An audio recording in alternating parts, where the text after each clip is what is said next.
आपका फेवरेट खाना क्या है? इस सवाल का जवाब ऑलमोस्ट हर इंसान के पास होता है। इस मामले में हम ह्यूमंस भी बड़े वियर्ड हैं, क्योंकि हम खाना खाकर भी प्लेजर डिराइव कर लेते हैं। इनफैक्ट कई लोगों के लिए तो अच्छा खाना खाना ही ग्रेटेस्ट प्लेजर होता है। ये विटामिन पी क्या है? और ये विटामिन पी यानी प्लेजर उतना ही इम्पोर्टेंट है जितना कि हमारे प्लेट में जो हम खाना खा रहे हैं। आज इस वीडियो में हम इसी विटामिन पी को समझेंगे, उसके पीछे के साइकोलॉजी को समझेंगे। इसके साथ साथ ईटिंग फॉर प्लेजर मतलब अपनी खुशी के लिए खाना वर्सेस इमोशनल ईटिंग, इसमें क्या डिफरेंस है ये भी हम समझेंगे। Let's get started. Eating for pleasure के पीछे साइकोलॉजी क्या है, हमें कैसे खुशी मिलती है अगर हम अपना फेवरेट या अच्छा खाना खा ले तो। ये जो प्लेजर हमें खाने से मिलता है ये दो जगह से मिलता है। पहला, जो हमारे माउथ में टेस्ट बर्ड होते हैं उसको सेटिस्फैक्शन मिलती है। इसके साथ साथ ये चीज हमारे ब्रेन तक भी पहुंचती है और हमारे ब्रेन में भी हैप्पीनेस आता है। प्लेजर किसी भी तरह का हो, चाहे वो खाने से ही क्यों ना हो, हमारे ब्रेन में डोपामिन को रिलीज करता है। डोपामिन जो कि फील गुड हार्मोन होता है, उसे हम फील गुड हार्मोन भी कहते हैं, और ये हमारे ब्रेन में रिवॉर्ड पाथवे को एक्टिवेट करता है और इसकी वजह से हैप्पीनेस, कामनेस, मोटिवेशन, फोकस, ऐसी पॉजिटिव फीलिंग हमारे ब्रेन में जनरेट होती है।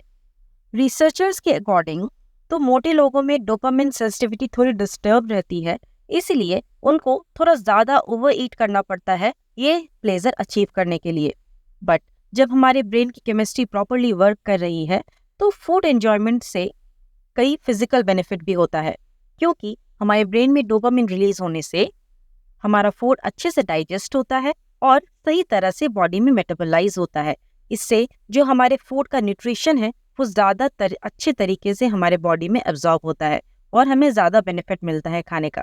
इसीलिए अगर आप हेल्दी खाना खा रहे हैं तो इसका मतलब ये नहीं कि हेल्दी खाना ब्लैंड होना चाहिए या फिर वो टेस्टली नहीं होना चाहिए, क्योंकि जब हम ऐसा खाना खाते हैं जिसको हम एंजॉय कर सकते हैं तो हमें जल्दी सेटिस्फैक्शन मिलता है और इसकी वजह से ओवर ईट का टेंडेंसी जो है वो कम हो जाता है।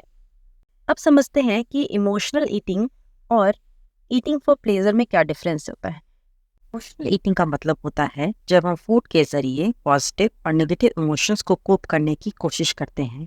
जब भी खाने से अपने माइंड को डाइवर्ट करने की कोशिश करते हैं इन केसेस ऑफ स्ट्रेस, फियर या एंजाइटी, तो माइंडलेस ईटिंग की वजह से हमारा फूड कंजप्शन बढ़ जाता है।